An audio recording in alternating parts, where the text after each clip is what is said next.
بتحبني واعطيتك فرصه شهر، فرجيني حالك بعد هيدا الشهر. انت غرامي وانت حنان، اللي بدك اياه بعمل لك اياه، بس ورا التليفون.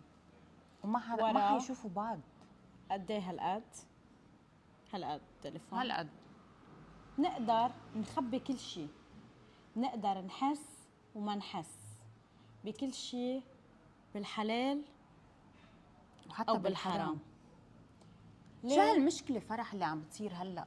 يعني بحبوا بعض سنه وسنتين، بس تجي تقولي لها طيب بس قعدتوا مع بعض كيف حسيتي؟ بتقلك بعد ما شفتوا. ما قعدنا، ما قعدوا، كل الوقت على التليفون. الغرام، الحب، بيحكوا اللي بالبيت اللي بدهم يشتروه، بينسقوا البيت اللي مع بعض. اسماء الاولاد، اسماء الاولاد اهم شيء، كم ولد بدهم وشو اسماء اولادهم على التليفون. اخر شيء ما شايفين بعض. تنتهي العلاقه ببلوك وبيختفي وما بنعرف عنه شيء وبنفوت بانهيارات، او بتختفي وما بيعرف عنا شيء وبينهار. بالضبط. شو بصير السبب؟ يدور وين الغلط يلي هو ارتكبه، وبنحمل حالنا مسؤوليه يلي هي ارتكبته. والمسؤوليه الكبيره، نحن شو عملنا لفهم؟ نحن التليفون هو الشيطان الأكبر بإيدنا.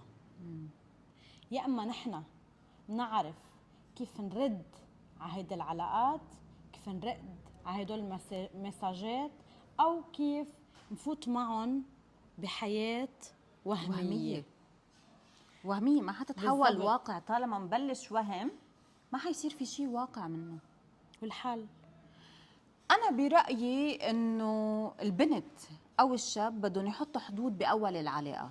يعني وقت بده يجي الشاب يقول للبنت انه انا بحبك خلينا واعطيني وقت، خلينا نقول عنها أسس، قواعد، قواعد للعلاقة. وقت بده يقول لها انه انا بحبك و سوري لي اليوم شو عملتي، سوري لي شو لبستي، ليش رحتي لهون، ليش سويتي هيك. انت مين؟ انت وينك بعالم الحالي، بالواقع يلي انا عايشه فيه. في ابسط يا فرح من انه الواحد يقول للتاني حكيتوا يا اختي وتعرفتوا على بعض شهر، ماشي الحال، طب بعد هيدا الشهر انا ما بدي اتعرف عليه وجه بعد لوجه؟ هيدا الشهر دخلك في علاقه ما بتكمل بغزل مبتذل، اكيد لا.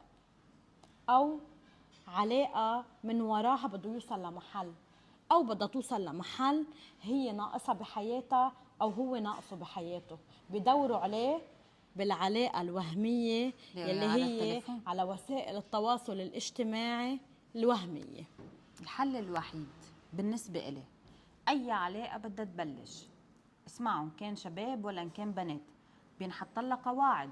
هيدي القواعد هي اللي بتمشوا عليها. يعني انت بتحبني واعطيتك فرصه شهر، فرجيني حالك بعد هيدا الشهر. ما بده يفرجي حاله أو هي خايفانة ما بدها تفرجي حالها، نقطعها. صح، لان اللي ما بيفرجي حاله من اول شهر لو بعد سنه ما حيفرجي لأن لو حاله. ضليت تحكي معي سنين وعمر ودهر ما حنقدر نتفاهم غير لما أشوفك وتشوفني. خبرونا انتم عن علاقاتكم، مرقتوا بهيك شيء على التليفون؟